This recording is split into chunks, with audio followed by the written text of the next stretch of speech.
Hey folks, we are back doing some recording with that there Simon. Should be over somewhere. I've got my room moved around. Simon's still in the car archive, currently reading Motor Caravan and Motorhome magazine because he wants to buy himself a Fiat Amigo because that seems like a sensible way to go camping.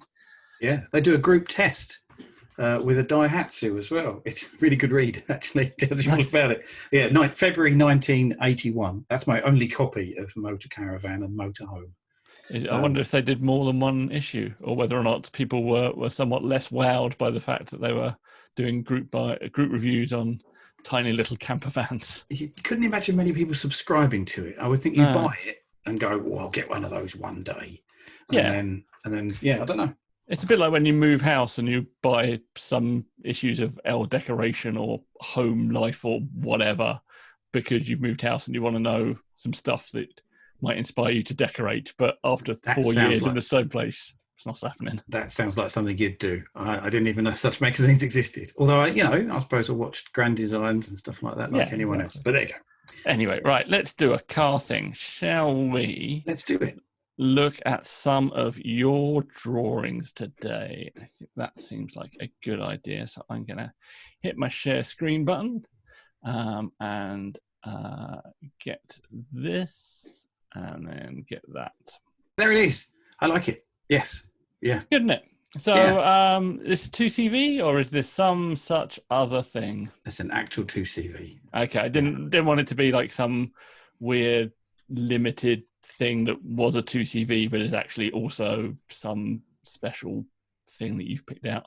Tell us about it. What was it for? Why did you do it? What have you done to it?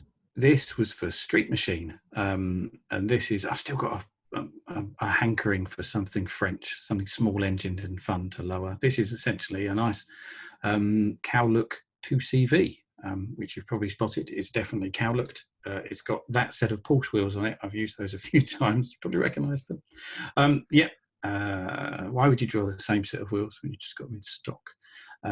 It's, I think, a late 70s, early 80s 2CV, so probably the cheapest you could buy, really, rather than getting an old one. But I've made it look a bit older in a way that might be, you wouldn't fool anyone by putting an oval window in the back of one. I haven't gone as far as doing like a ripple bonnet or anything, but I filled in the rear pillar there. Citroen 2CVs usually have a little sort of opera window, a third window on the side. But I filled it in because that's how the earlier ones were. So I've done that. And otherwise, it's lowered you have to have extending rods to lower a 2CV readily available. And that's about it, really. And I suppose you'd have to do some quite interesting work to get the wheels to tuck in the front like that.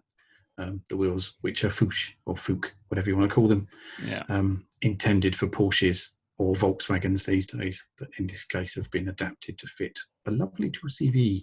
Which I think PCD is a 2CV. 2CV is like 3 by 150 or something obscure like that. There is almost no crossover with anything on the 2CV.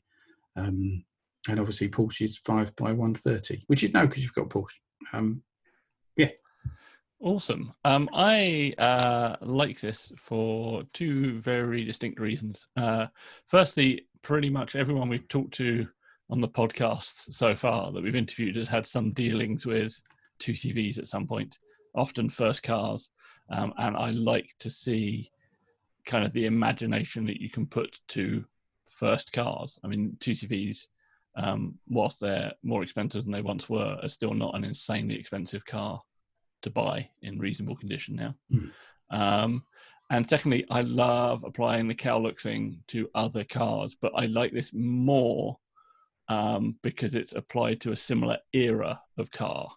So often you'll see like people make cowlook Golfs instead of a Beetle because there's VW connection and all that stuff. But I really like the fact that this quote unquote could be a Beetle. It's the right sort of shape. To the untrained eye, Beetles and 2CVs and Morris Minors can be confused by 4-year-olds who are just learning about cars. It definitely fits it. And of course, unlike Beetles, you get that awesome tucked rear arch as well because you've got an arch that goes all the way down. And the whole rule book for cowl look applies here. You know, it's the nice paint. You got your rag top. You got your Fouche wheels. Tasteful bits of chrome here and there. All of that stuff. Yeah, I just really liked its approach, and I had kind of spotted that something was up, which is why I wasn't sure whether or not it was a special edition or a particularly early one or something. But I'm glad to know I'm not insane No, it's when faked. it comes to TCVs. It's faked. Although I'm quite offended by the fact, I know I shouldn't be. When I drew this, it was probably colder than it is today. It is hot today, and the roof's not rolled back, and it really should be on a day like this, don't you think? Yeah, I mean, it's quite warm in this room. Yeah. Yeah. But yeah, but also you get a full length rack top on a 2CV, which would cost you a lot of money on a Beetle nowadays. Yeah, and I love it. It doesn't have to be full length. You can half length it. You can roll it back a bit of the way, or even it's got like a mechanism that you can just like put it back a little bit, and you can open that front vent as well. On a day like today, when all we're thinking about is how hot it is, a 2CV feels like a really good idea. Yes, excellent. Someone build this, which is my constant cry when I do these things. But no, someone give us the money to build it. That would be even better. I might remind you. Big T, come on. That's it. Come on, guys. Yeah. Twinings, send us some money. Robinsons. Oh, he's gone for a branded one this time. I've got ice as well. I had a conversation with someone earlier this week where if I could go back and speak to my 10-year-old self, I think all I'd need to know about the future is that I would have a fridge with an ice machine, which I think is a dream life. It is. You can't get better than a fridge with an ice machine, particularly not for the 3 or 4 hot days that we have a year. I've arrived. That's it. Yeah. I've got, hey, 10-year-old self. None of this advice about marry the right woman and all that. I mean, comes as standard. But it's the thing, when you grow up, don't worry about your career and stuff, because you'll just be doing, I don't know, podcasts for Retro Rides, which is enough. And you will have an American-style fridge freezer with an ice machine. You've made it. I walk past the fridge aisle, so I'm walking down that corridor in a freezer section of Asda.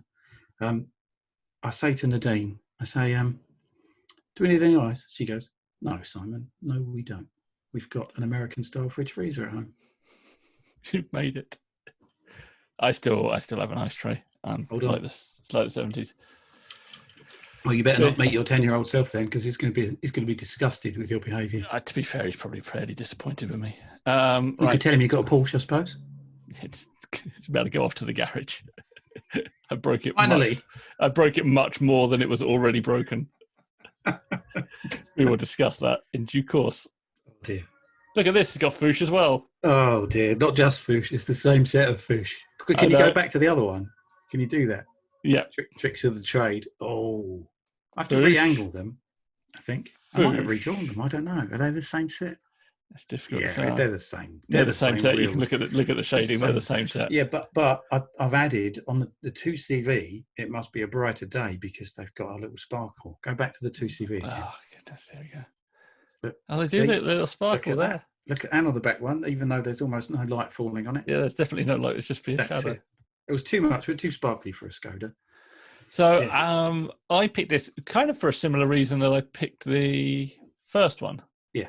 In that it's a kind of good starter classic for, I say classic. I don't think it quite gets as classic at the moment. It's probably somewhere floated in our little retro land. With the usual treatment, I like Fouche on everything. I think, people put them on mini trucks, love it. People put them on modern cars, love it. Weirdly, the only thing I don't like Fouche on is modern Porsches, which we've had a discussion about off camera. But on this, I think it works really well. And also, it's the other drawing style you do, which I don't show enough. So I thought I would show this and give you a chance to talk about it. I hadn't even spotted it was the slightly cartoony one, but yes, I don't know. I like doing these ones, but no one pays me that much to do these. This was actually, I think it was a commission piece, but he might not have paid me. I can't remember. For a guy called, and I can remember his name for a reason you're about to know. I think George. Listen to the surname, Fuchs. Yeah. Oh. Yeah. That's his surname. But FOOKS, I believe, who has one of these. And I just wanted to draw it because it's cool. And this, unlike a 2CV, which is still a good starter classic, these, if you can find one, an old favourite, could be picked up for a couple of £100 if you pick it from the right granny in the supermarket type thing. And it's a good shaped car. It's aged. Well, it looks its age, doesn't it? It's nice and square. And I think they might have got a bit Volkswagen-y towards the end of their life. I think at the start of their life, they just had, I'll get corrected on this by some Skoda people. At the start of their life, I think they had Skoda engines in them, and you can use like the injection systems and stuff in Rapids. But I think they might have ended up with the Volkswagen stuff that ended up in the later cars, in the Felicias and stuff in the end. So, yeah, I think it's a really cool little car to build. Even if it's a cartoony one, it would look quite similar in the real world. And you can buy, I think they're 4x100, and you can buy adapters off the shelf for those for like £100. So it's a super easy. It's really nice. Is there anything going on with the lights? Have these been cleared up a little bit? Because it just looks really clean. I don't know if they come out the factory looking this clean. I think it's got those semi-clear lenses from the factory, because I wouldn't cartoon up clear lenses. I wouldn't do that, especially with a side marker that's orange. Oh, yeah. That would be a bad thing. So that must be a factory light. That's super. Yeah, I just like it. It's one of those things that can come straight out of your brain into being an actual car without a whole lot of work. And because of the VW connection on some of them, I would imagine that suspension parts and all that are gettable, and also they're fairly modern. So even if they're not off the shelf, you can probably cobble together something without having to go and do massive amount of fabrication. Yeah, which I think they're just springs. So you just need short springs. Maybe you could create your own. And the adapter should be available. And I think that using like Fouche wheels on stuff is just a sneaky little trick to show people where your inspiration comes from. Because if you just did this on a set of random wheels, it wouldn't look quite as good. But I think Fouche goes, hey, I know about cars and stuff. Although further to your earlier comments on when Fouche should or shouldn't be used, I think they do look great on Beetles, but I've got to give a shout out to my good friend John Planner, who watches these and hates seeing Fouche on Beetles, which is why he runs some very rare Avon safety wheels on his. So John, I know there's a lot of Fouche in this, but keep watching. The next one probably isn't. There's not Fouche on the next one, is there? No, I don't think I've themed around Fouche. It's a bit like when I tried to theme around vans and one of them wasn't a van, because I'm an idiot. Let's move on to the next one. Oh, look at this. These are definitely not Fouche. Look at these. Yeah. So talk us through this, because I actually looked at the picture of this in Street Machine the other day when I was in the garage crying over my Porsche. Have you not got a car archive? Why have you got magazines in the garage? That doesn't seem right. I actually did just literally find it on the floor. So I must have just dropped it off in there somewhere. It's a shame of it. On the floor. Tell us about this, Simon. This is a Rover 800, isn't it? Yeah, it's a Rover 800. It's an early Rover 800, and it's done in the style of the original Street Machine Project Rover. Very much in the style of it. In fact, even the number plate is Street Machine Project Rover. In fact, I'm in the car archive. Hold on a minute. This isn't even rehearsed. Wait, stay there. 79? 79. If you guess this straight away, I'm going to be very impressed. This is why Simon's car archive. Did you see that? People watching this video, did you see that? Just pulled off a shelf an entire year's worth of Street Machine magazines, carefully stored, and there he is. There you go. That is the car archive in action. But the number plate on Read Along With Me on Street Machine Project Rover from July 1979 is BLC 435H. Oh, that's nice. See what I did? I wonder if anyone ever spotted that. I don't know. Yeah, and interestingly, 1979, H-Reg is 1970. 9 years old. Street Machine Project Rover, when it was built. 9 years old. And that Rover 800 is significantly older than that. Even, you see the little chrome trims on the, I'm pointing at it like someone can see. Everyone, look at your screen. Yeah, that's it. You've got your right. Yeah, that is, they've been adjusted to hearken to look at that. those little chrome things. You've almost thought it through completely when you've designed these things. And a little chrome grille as well, which wouldn't have been on the factory one. It's I tried. I didn't put side pipes on it, but I did put the appliance wheels on it. I think the appliance wheels work really well on it, and the smoothing of these things. Maybe we can convince Chris Pollitt, who we recently did a podcast with, that owns one, to do this with it. We're all just linking these things together like anything, aren't we? Here we go. I know, it's insane. I enjoyed that. I'm only halfway through. I only got halfway through before I got home from my journey.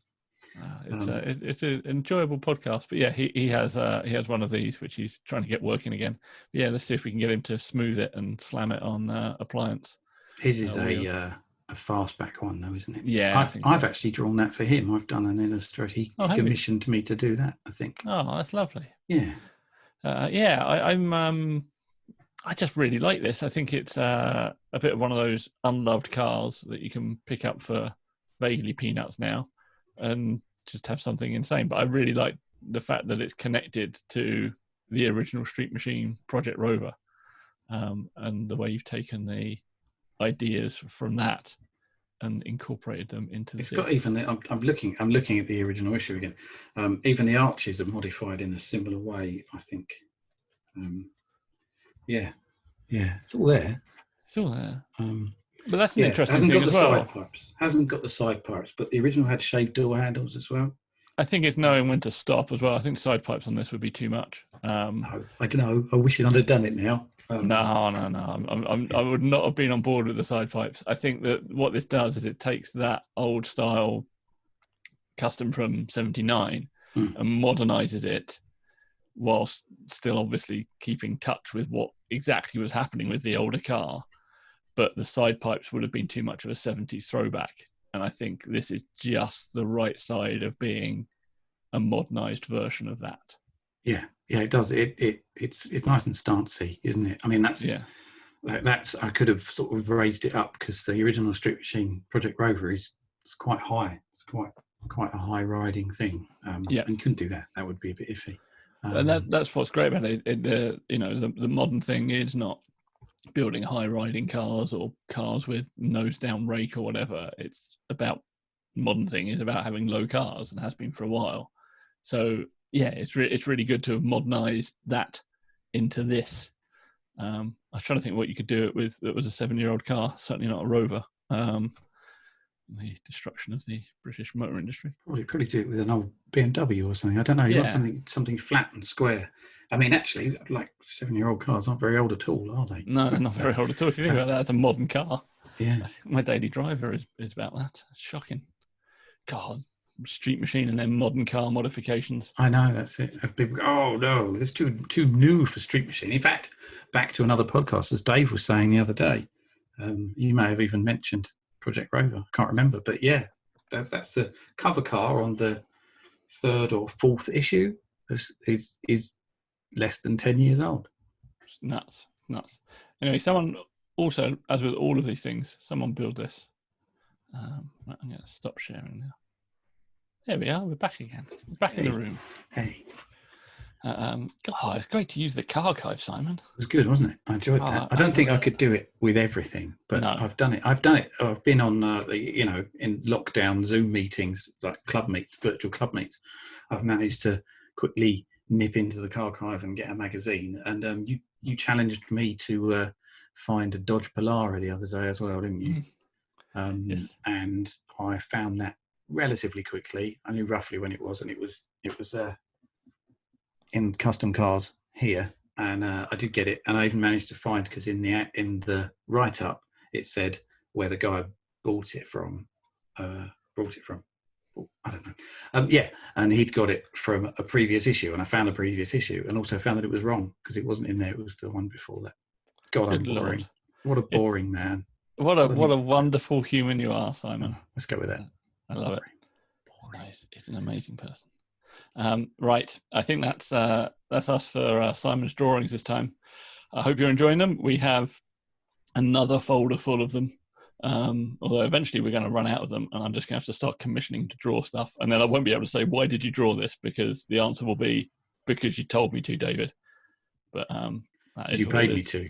You paid me to. That is the correct thing. Right. Thank you very much, everybody. We'll see you next week for more stuff. Don't forget, Twinings. Call me.